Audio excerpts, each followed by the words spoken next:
Hi everyone. Today we are going to make a fun craft that is also really interactive and great for an indoor snow day. So I don't know if you can see in the background, but it is snowing right now where I live. It's not enough to actually make snowballs with, so we're going to make our own snowballs today, complete with a snowball launcher. Now, this is a great indoor winter activity for the kids to keep them busy. And we also discovered while we were playing with them at my house that they are great treat launchers if you happen to have a puppy dog. So I'm going to show you how to make this really fun launcher. Now, I will say that if you have younger children, this is probably going to be a mom job or a dad job because it is a little tricky to assemble the launcher, but then you can have your child be in charge of making the snowballs out of yarn. So all you need is any kind of paper cup. If you have a white one, that's fantastic. It'll save you a little bit of time with the paper. If you don't, if you're like me and you just have old birthday cups laying around, this can work too. But then you will need like a legal size piece of paper or an oversized paper to make a template to then wrap around the cup to cover up the design. So let's get started. First, you actually want to take your cup, and since you don't have a pre-made template that has a nice, beautiful, perfect curve, we're gonna make our own. And the way we're gonna do that is just to set the cup on the piece of paper, just like this, and then we're actually going to roll it across the paper and trace it as we roll, and you can see how the paper makes this nice little arc shape. So that's exactly what I did. I just lined up the cup, and then as I was rolling, traced along the bottom edge of the cup, and then had it go back up the other side, and then rolled it back along the same line, and then did the same tracing on the top side. It is not a perfect template. That's really okay. Don't worry about it. You will get to trim it or, make it fit a little bit better once you get it on the cup. But this will get you a lot closer than trying to wrap a square piece of paper around a cylindrical cone. All right, so then the next step is, before you cut that out and put that on your cup, is you actually want to cut a hole in the top of the cup. So poke a hole. You don't want to cut the rim off, you just want to cut the inner edge of the cup. So let me show you. And then once you get the inner edge off,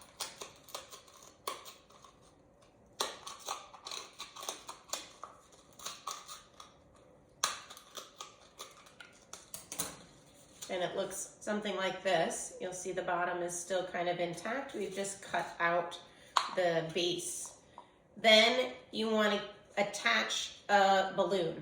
So my experimenting revealed that small balloons really aren't going to cut it because they're not stretchy enough to be able to fit over the outside of the cup. You want a normal size birthday balloon so that you can just snip off the top, just maybe 3/4 of an inch or so.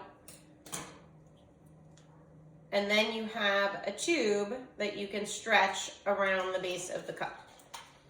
All right.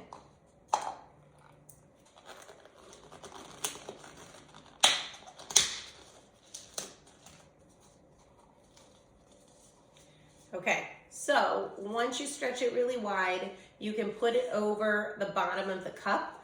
Now, the reason I like to leave a little piece of the tube still intact is it gives it a really nice tight fit. So even if your kids are maybe a little bit rough when they're pulling, you can see that without any tape at all, it still stays in place pretty well.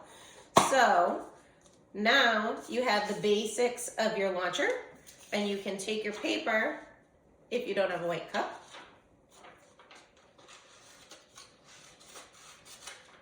cut out the curved template,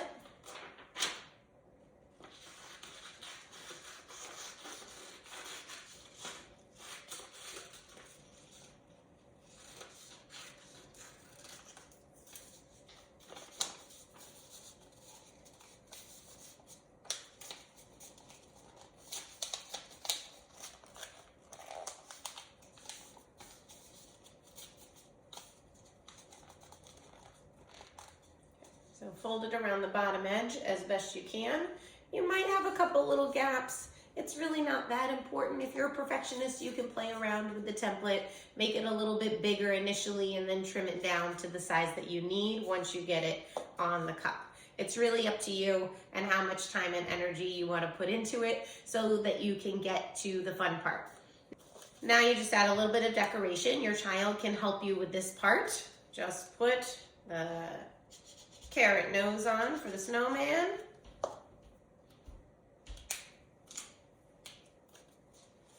Add some eyes and a little snowman mouth. This is a great way to practice small circle making with your child if you need to work on pencil control.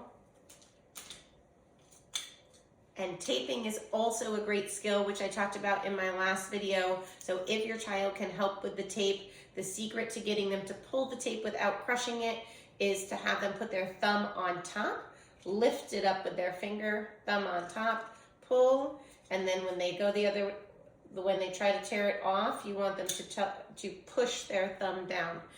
It seems like a really easy and automatic thing to do, but it is not that easy if you're a child who struggles with coordination and motor planning, or maybe has a dyspraxia diagnosis. So breaking down the steps and thinking about what are the actions that the fingers actually have to do can be really, really helpful.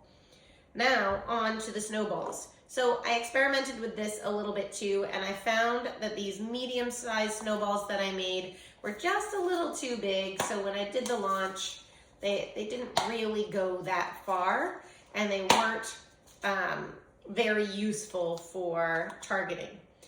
So I downgraded to little mini snowballs, and that seemed to work much, much better.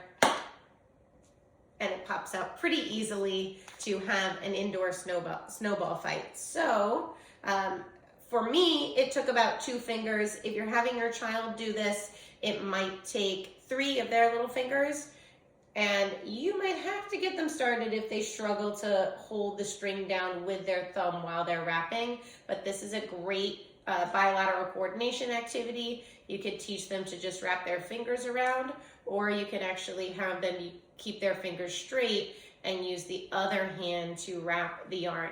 Now you want a pretty good chunk of yarn, and then once you get a good chunk of yarn, you're just going to snip that off. And then before you let them take it off their finger, cut another piece, and this is the piece that you're going to tie it together with. Okay, so if you have a child that is able to do the first step of shoe tying, they might be able to help you with this part. Slide it off their fingers. Squish the ball down, just like this. Wrap the string around. And then, if you want them to do it, you can just kind of hold it in place on the table or the counter, and they can actually do the first step of shoe tying twice so that they can make a knot. If you know that your child is not ready for the first step of shoe tying, or that this string is just a bit too small for them to manage, then you can either do a bigger string and then just cut the extra off, or you can do this step yourself. And then the last step to turning it into a cotton ball is to snip underneath the loops. You can do a little bit at a time. You don't have to do everything at once. But snip under the loops so that they pop apart. And once they pop apart, you have a cute little snowball. And this is the perfect size for shooting and having a snowball fight with your siblings. Like I said, my dog was very interested in this game, and so we swapped it out for treats for a little while because he kept stealing our snowballs. The other thing that you can do if you're having a child do this activity on their own is you can get a laundry basket or a bucket or some other sort of container, and have your child try to shoot the snowballs into the container and maybe score different points or see how many they can get in versus how many fall on the floor. This is still, these are all great bilateral coordination activities, and one of the things that I like about using a balloon is that it's resistive. One of the things that we don't often talk about when we're talking about developing a pincer grasp is the fact that you have to be able to have a pincer grasp with resistance. So it's not just about figuring out how to pick up a bead and put it on a string.